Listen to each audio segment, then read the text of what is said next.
തിരുവനന്തപുരം കരിക്കകം ചാമുണ്ഡി ക്ഷേത്ര ട്രസ്റ്റും ജനം ടിവിയും സംയുക്തമായി രാമായണ പാരായണ മത്സരം സംഘടിപ്പിച്ചു. കരിക്കകം ക്ഷേത്രാങ്കണത്തിൽ നടന്ന മത്സരത്തിൻ്റെ സമാപന സമ്മേളനം മലയാളത്തിൻ്റെ പ്രിയ കവി പ്രൊഫസർ വി മധുസൂദനൻ നായർ ഉദ്ഘാടനം ചെയ്തു.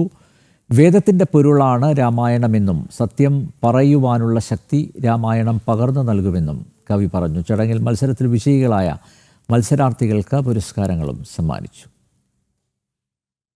കരിക്കകം ശ്രീ ചാമുണ്ടേശ്വരി ക്ഷേത്രത്തിൽ ഒരു മാസക്കാലമായി നടന്നു വരുന്ന രാമായണ മാസാചരണത്തിന്റെ ഭാഗമായാണ് രാമായണ പാരായണ മത്സരം സംഘടിപ്പിച്ചത്. 5ാം ക്ലാസ് മുതൽ +2 തലം വരെയുള്ള വിദ്യാർത്ഥികൾക്കായാണ് മത്സരം. 5 മിനിറ്റ് സമയത്തിനുള്ളിൽ അക്ഷരസ്ഫുടതയോടെ തെറ്റാതെയും രാമായണ പാരായണം നടത്തുന്നവർ വിജയികളാകും. രാവിലെ 10 മണിക്ക് ആരംഭിച്ച മത്സരം വൈകിട്ട് സമാപിച്ചു. സമാപന സമ്മേളനം മലയാളത്തിന്റെ പ്രിയ കവി മധുസൂദനൻ നായർ ഭദ്രദീപം തെളിയിച്ച് ഉദ്ഘാടനം ചെയ്തു. ലോകത്ത് എങ്ങുമില്ലാത്ത തരത്തിൽ അക്ഷരത്തിനു വേണ്ടി ഒരു മാസക്കാലം മാറ്റിവെക്കുന്നത് കേരളത്തിൽ മാത്രമാണെന്നും നാട്ടിൻപുറങ്ങളിലെ സത്യഗ്രന്ഥമാണ് രാമായണമെന്നും മധുസൂദനൻ നായർ പറഞ്ഞു. നിത്യം രാമായണ പാരായണം സത്യം പറയുവാനുള്ള ധൈര്യം പകർന്നു തരുമെന്നും കവി കൂട്ടിച്ചേർത്തു. രാമായണത്തിനാണ് സത്യം. നമ്മുടെ നാട്ടിൽ എങ്ങനെ പറയായിരുന്നു, പുസ്തകം എടുത്ത് വെച്ച് സത്യമാണെന്ന് പറയും. സത്യം തെളിയിക്കാനുള്ള നമ്മുടെ ഗ്രന്ഥങ്ങളിലല്ല സത്യത്തിൻ്റെ അമ്മയുടെ നടയിൽ നിന്നാണ് ഞാൻ പറയുന്നത്. നമ്മുടെ നാട്ടും പുറത്തെ സത്യഗ്രന്ഥം ഏത് എന്ന് ചോദിച്ചാൽ അത് രാമായണം. എന്തുകൊണ്ട്? അത് വളരെ ശ്രദ്ധിക്കണം.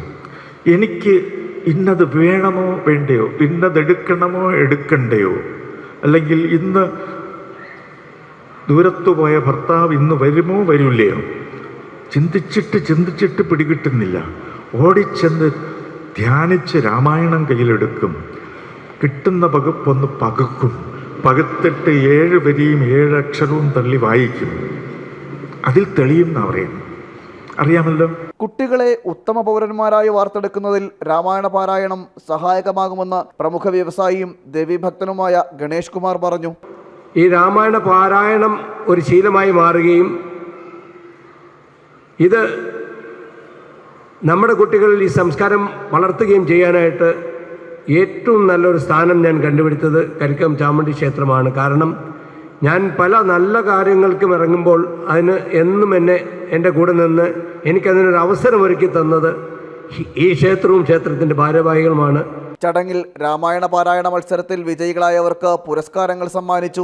1, 2, 3 സ്ഥാനം കരസ്ഥമാക്കിയവർക്ക് യഥാക്രമം 10,001, 7,001, 5,001 രൂപ വീതവും പങ്കെടുത്ത എല്ലാ വിദ്യാർത്ഥികൾക്കും പ്രോത്സാഹന സമ്മാനവും നൽകി. ഒപ്പം പ്രശ്നോത്തരി മത്സരങ്ങളിലെ വിജയികളെയും ചടങ്ങിൽ ആദരിച്ചു. ക്ഷേത്ര ട്രസ്റ്റ് ചെയർമാൻ രാധാകൃഷ്ണന്റെ അധ്യക്ഷതയിൽ നടന്ന പരിപാടിയിൽ ക്ഷേത്ര ട്രസ്റ്റ് സെക്രട്ടറി അശോക് കുമാർ സ്വാഗതവും പറഞ്ഞു. കരിക്കകം ശ്രീ ചാമുണ്ടേശ്വരി ക്ഷേത്ര ട്രസ്റ്റും ജനം ടിവിയും സംയുക്തമായാണ് രാമായണ പാരായണ മത്സരം സംഘടിപ്പിച്ചത്.